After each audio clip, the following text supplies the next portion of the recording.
이름은 박미자예요. 제가 이렇게 사연을 보내게 된 건 저희 친부였던 아버지 때문입니다. 친부였던 아버지에게 속 시원하게 복수를 했지만 사람이란 게 참 저한테 그렇게 모질고 증오의 대상이었던 아버지였어도 마음 한켠이 이상하게 서글프네요. 주변에 보면 부모가 부모답지 않은 그런 경우를 많이 봅니다.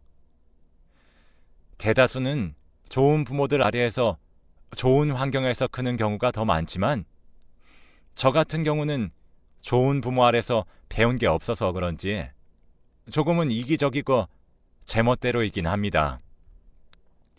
제가 아버지에게 복수하게 된 것은 가정폭력부터 시작되었죠. 단순한 가정폭력으로 부모한테 복수까지 하냐고 할 수 있어요. 그래도 낳아준 아버지인데 그냥 모른 척하고 살지 뭐하러 그런 일까지 했냐고 할 수 있지만 저희 아버지는 단순하게 가정폭력만 하는 그런 사람이 아니었거든요. 아버지와 어머니는 서로의 부모님의 소개로 만나게 되었다고 하는데 어머니 집안이 워낙 잘 사셨지만 아버지 쪽 집안은 힘든 집안이었습니다. 하지만 양가 부모님들끼리 늘 봐오던 사이셨기 때문에 인덕이 좋은 시댁 어머니 아버지만을 보고 결혼시키셨죠. 그런데 알고 보니 돈이 문제였을까요? 아니면 집안 대대로 인격의 결함이 있었던 걸까요? 저희 엄마가 아들을 낳지 않았다는 이유로 모진 학대를 일삼았다고 합니다. 아버지는 아들도 못 낳는 년이라며 밤마다 술을 마시고 와서는 저희 어머니를 때리셨다고 해요. 저는 너무 어릴 때라 기억은 안 나지만 아직도 그때 아버지가 던진 그릇에 맞아 엄마의 찢어진 이마를 보면 마음이 아려옵니다. 바보처럼 참고만 살았던 엄마에게 왜 그렇게도 참았냐고 집안도 잘 사는데 그냥 나와버리지 그랬냐고 하니 그때 당시만 해도 과부면 손가락질을 받았었을 때고 여자가 문제라고 생각했던 때여서 그러지 못했다고 하시더군요. 그렇게라도 저에게 아빠라는 형식적인 껍데기라도 지켜주고 싶어서 그랬다고 하시면서요. 그런데 그렇게 이마까지 찢어진 걸 본 할아버지 할머니는 이대로는 내 딸이 죽어나가겠다며 갈라서게 하셨고 어머니 덕에 호화롭게 지내던 남편과 시댁은 구질구질하게 매달렸다고 합니다. 돈이 목적인 걸 알게 된 할머니와 할아버지는 먹고 떨어지라며 돈을 쥐어주었고 사돈 고마워요. 근데 아들도 못 낳는 년 우리가 이렇게 보듬어줬는데 돈이 너무 적은 거 아니에요? 라며 미친 소리를 짓거리고는 가버렸다고 하더라고요. 본인들 때문에 딸의 인생을 망쳤다며 허망해하는 부모님이 안타까워 엄마는 더 열심히 사셨어요. 더 배우시고 더 열심히 공부하셔서 무역회사 쪽에 일을 하게 되었습니다. 그 당시엔 정말 흔하지 않던 커리어 우먼이 되었어요. 아버지는 없었지만 친구들도 그런 저희 어머니의 직업을 들으면 아빠도 없대요 라는 말을 쏙 집어 삼켰었습니다. 그래서 저는 그 누구보다도 학업에 정진할 수 있었고 열심히 공부를 했어요. 서울권 대학에 다니며 미래를 촉망받는 인재였죠. 그렇게 취업도 한 번에 턱하니 붙었고 그 안에서도 승승장구했습니다. 그렇게 일만 미친 듯이 하다 보니 벌써 35살이 되었어요. 어머니는 본인과는 다르게 따뜻한 남편을 만나길 응원하셨지만 내색은 하지 않으셨어요. 그러면서도 차라리 이상한 남자 만나느니 그냥 혼자 사는 것도 나쁘지 않다고 시원하게 응원해 주셨습니다. 그러던 어느 날 오랜만에 엄마와 단둘이 데이트를 즐기던 날이었어요. 엄마가 갑자기 오늘따라 돈가스가 먹고 싶다며 가자고 하시더라고요. 그렇게 돈가스 집을 갔는데 너무너무 맛있는 겁니다. 그러다 주방장처럼 보이시는 분이 잠깐 나왔는데 키는 그리 크지는 않았지만 똑부러져 보이는 얼굴이더군요. 저와 엄마는 마침 계산을 하러 카운터에 있었고 엄마는 그 주방장에게 돈가스 너무 맛있다며 또 먹으러 오겠다고 했어요. 그렇게 저희는 그 가게의 단골 손님이 되었죠. 주방장은 저희가 오는 날이면 서비스로 한 개 더 튀겨주시고는 했답니다. 그렇게 자주 보다 보니 저도 이성에게 호감이란 감정이 생겼어요. 너무 신기했습니다. 어릴 때긴 했지만 아버지에게 맞던 순간들을 몸이 기억하는지 남자들만 보면 아버지가 생각이 나서 이성에게 호감이라는 감정이 생기는 게 어려웠는데 그 주방장의 착실함, 성실함, 따뜻함에 마음이 움직이는 듯 했습니다. 그렇게 돈가스를 먹고 나오던 어느 날 엄마는 제 팔짱을 끼시며 참 사람이 괜찮다 라고 한마디만 하시더라고요. 그 말에 제가 먼저 주방장에게 데이트를 신청했고 저희는 속전속결로 결혼까지 준비하게 된 거죠. 남편은 저보다 3살이 어렸었어요. 저는 그 점을 시부모님께서 싫어하진 않을까 걱정했고 남편은 자신의 부모님들은 전혀 그런 분들이 아니니 걱정 말라며 인사를 드리러 갔었죠.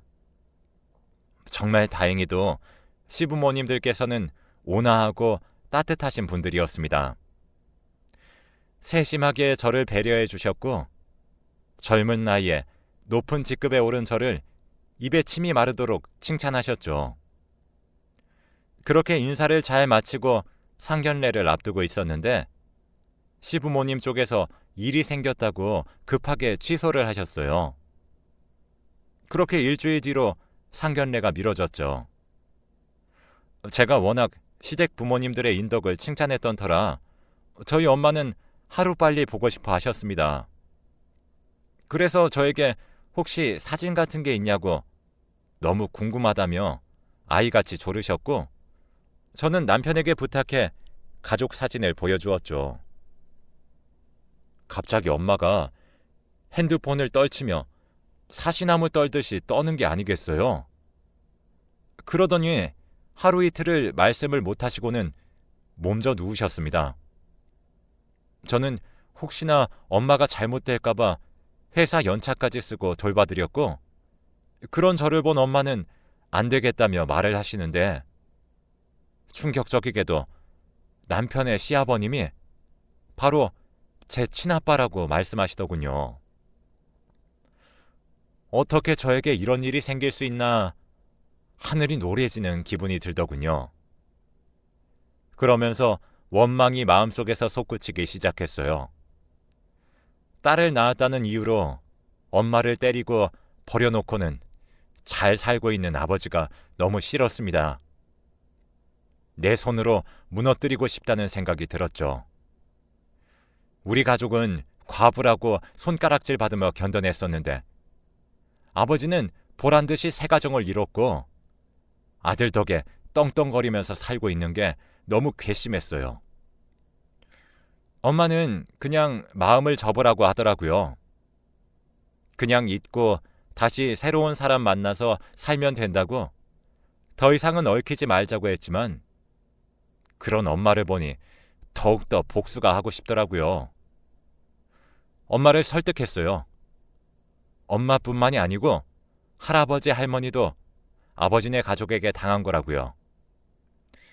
그런데도 돈까지 뺏기며 딸 낳았다는 이유만으로 사람 취급도 안 했는데 엄마는 그러고 싶냐고 하면서 저는 복수의 칼날을 뽑고야 말았죠.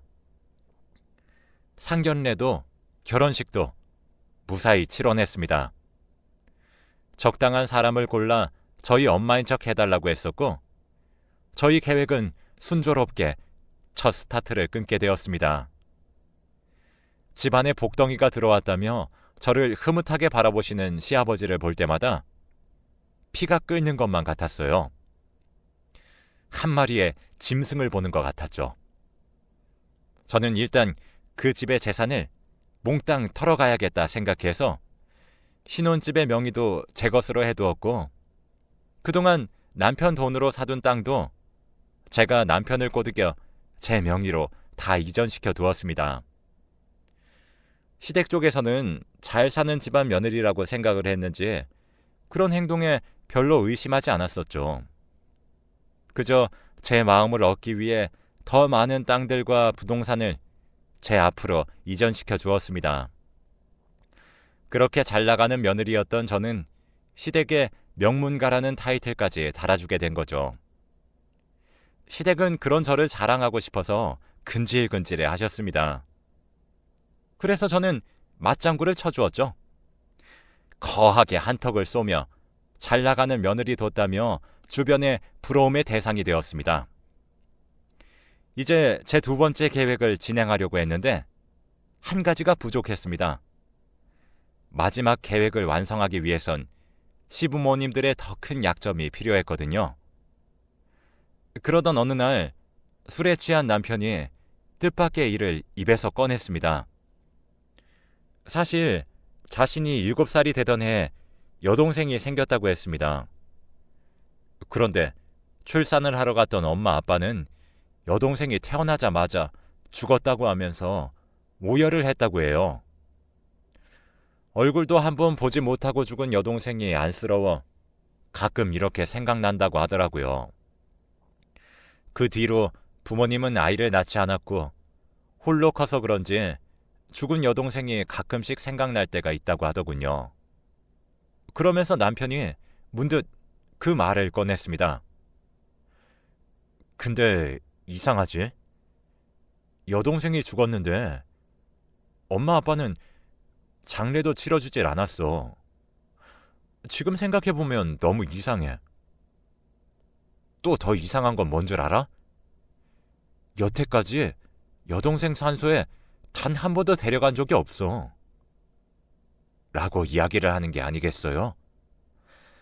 저는 그래서 남편에게 준철 씨가 한번 물어보지 그랬어요. 안타깝다. 라며 슬쩍 떠봤지만 남편은 나도 왜 안 물어봤겠어. 근데 그 말만 꺼내면 대답을 안 해주시니까 물어보질 못한 거지. 라며 탄식했습니다. 저는 조금 이상하다는 생각이 들었죠. 보통 자식이 죽었을 때 하는 행동은 아니니까요. 저는 남편의 나이를 역추적해서 그때 보육원이나 무연고자 유아 사망 사건들을 다 뒤졌습니다. 보육원에는 그때 당시에 영아가 들어온 적은 없었지만 법조계에 아시는 분들이 있어 무연고자 유아 사망 사건 기록들을 뒤지기 시작하는데 한 사건이 유독 눈에 띄었습니다. 그 사건이 일어난 동네며 정황이며 모든 것이 시댁을 의심하게 하더라고요. 본능적으로 그렇게 시댁의 큰 약점을 잡게 되었다고 생각한 저는 다음 계획으로 넘어갔죠. 매일같이 저를 보며 아이를 언제 가질 생각이냐고 성하셨던 시부모님이었기 때문에 남편에게 사실대로 이야기를 하는 게 어떻냐고 했었죠. 사실 저희는 아이를 낳지 않기로 서로 약속을 하고 결혼을 한 것이었는데 자꾸 손자를 원하시는 걸 알고 있어서 남편도 머리를 아파했습니다. 그래서 저는 남편에게 그냥 제가 아이를 못 낳는 몸이라고 이야기하는 게 어떻냐고 했어요. 워낙 저를 이뻐하던 시부모님이셨기에 그게 나을 수도 있겠다고 했죠. 남편은 그런 저에게 미안해하면서도 그렇게 마음을 써주는 저를 더 고마워했었고 시아버님과 시어머님을 불러 고백을 한 거죠. 그랬더니 아니나 다를까 시아버님이 고래고래 악을 치시며 애도 못 낳는 년이라고 소리를 치셨고 저런 것도 며느리라고 데려다 앉혔냐며 기어이 저를 때리시려고 하는 겁니다. 저는 저의 마지막 계획이 있었기 때문에 죄송하다며 빌고 빌었어요. 남편은 그런 아버지의 모습에 놀랐고 아버지에게 대들었죠. 그 사람 몸에 손대지 말라고 처음으로 화를 냈습니다. 시아버지는 그런 아들의 모습에 언성을 높이면서 애도 못 낳는 게 무슨 얼어 죽을 와이프냐고 하며 저에게 달려들어 머리채를 잡고 흔드시더군요. 남편은 아버지를 밀치며 다시는 우리 집에 얼씬도 하지 말라며 앞으로는 부모님도 아니라며 핏대를 세우고 악을 질렀고, 그렇게 애지중지하던 아들의 폭탄 선언에 시부모님들은 뒷목을 잡고 거의 쓰러지셨습니다. 아들 하나만 바라보고 살아왔는데 얼마나 마음 찢어졌겠습니까? 저는 정말 그 순간 시아버지의 표정을 보며 그동안 우리 모녀 마음 아프게 한 벌을 톡톡하게 받은 거라고 마음속으로 욕을 한 바가지 했었죠. 그렇게 두 번째 복수극도 마무리되고 마지막 계획이 남았습니다. 끝까지 제 편이던 남편에게 미안한 마음이 들었어요. 그렇게 인격적으로 본받고 싶다고 믿었던 부모님이었는데 자신이 그렇게도 증오하던 부류의 인간들이었으니 많이 충격을 받았을 겁니다. 그래서 더 저에게 의지하고 미안하다며 자신도 몰랐다고 사과를 하더군요. 저는 그날 남편에게 다 사실대로 말했습니다. 남편은 충격으로 말을 잇지 못하더군요. 믿었던 저마저 배신을 한 거니 남편의 충격은 더 엄청났겠죠. 그때 갑자기 시부모님께서 저희의 집에 찾아오셨습니다. 그러면서 사기죄로 저를 고소했다고 하더군요. 아이도 못 낳는 년이 자기 아들까지 뺏어갔다고 말이죠. 아이를 낳을 수 없는 몸으로 결혼한 건 사기라며 바락바락 호통을 치셨습니다. 그때 남편이 앞을 막아서면서 아버지가 그런 말할 자격이 있어요? 라며 사실을 이야기했죠. 아이를 낳지 않기로 약속했다는 말을 듣고는 주저앉으셨습니다. 어떻게 네가... 이 말만 계속 반복하셨습니다. 저는 남편에게 다가가 미안해. 당신 이용한 거 나 용서하지 마. 나도 벌 받으며 살게. 라고 말을 했고 시부모님들에게 물었습니다. 몇십 년 전 유기하셨죠? 라고 물으니 시어머니께서는 벌벌 떠시며 대답을 하지 않으셨습니다. 저는 그 모습을 보고 확신이 들었고 어머니, 말씀해 보세요. 어떤 벌을 받으시려고 그런 짓을 하신 거예요? 딸이면 죽어도 된다는 거예요? 어머니도 같은 여자면서 어떻게 그런 극악무도한 짓을 하신 거예요? 라고 했더니 어머니는 대성통곡을 하시며 어렵게 말을 이어가셨습니다. 그래, 내가 천벌 받은 거야. 내 딸, 내 손으로 버렸어. 다 이 사람 때문이야. 라며 그때 있었던 일을 상세하게 풀어놓더라고요. 그렇게 자상하고 인정 많던 남편이 딸인 걸 안 순간부터 다른 사람처럼 변했고 자신에게 그 딸을 못 버리겠으면 혼자 나가 살라는 말에 그게 너무 무섭고 두려워 딸을 버렸다고 했습니다. 저는 그 집에서 당장 뛰쳐나와 미제 사건이었던 그 영아 유기 사건의 진범으로 증거물을 제출했습니다. 게다가 제가 아이를 못 가지게 된 걸 알았을 땐 폭언을 하고 폭력까지 휘둘렀던 아버님의 모습에 영상에 고스란히 찍혀 있었고 아마 판사에게 더 큰 형을 때릴 수 있는 증거 자료가 되었죠. 어머님과 아버님은 사건의 진범이 되셨고 무기징역을 받았습니다. 저는 아버지에게 사과를 바라지도 않았지만 최소한 저와 엄마에 대한 미안한 마음이 있길 바랐고 저는 엄마에게 이 모든 사실을 말했습니다. 엄마는 속 시원히 웃지도 울지도 못하셨어요. 그렇게 자신을 아프게 하던 사람이었지만 그래도 남편으로 정을 맺고 산 세월이 7년이었기에 속 시원해하지 못하는 것 같았습니다. 그렇게 제 복수극은 성공적으로 마쳤지만 알 수 없는 이런 서글픈 마음은 무엇 때문인지 알 수가 없네요. 그리고 남편과의 관계를 정리하기 위해 만났습니다.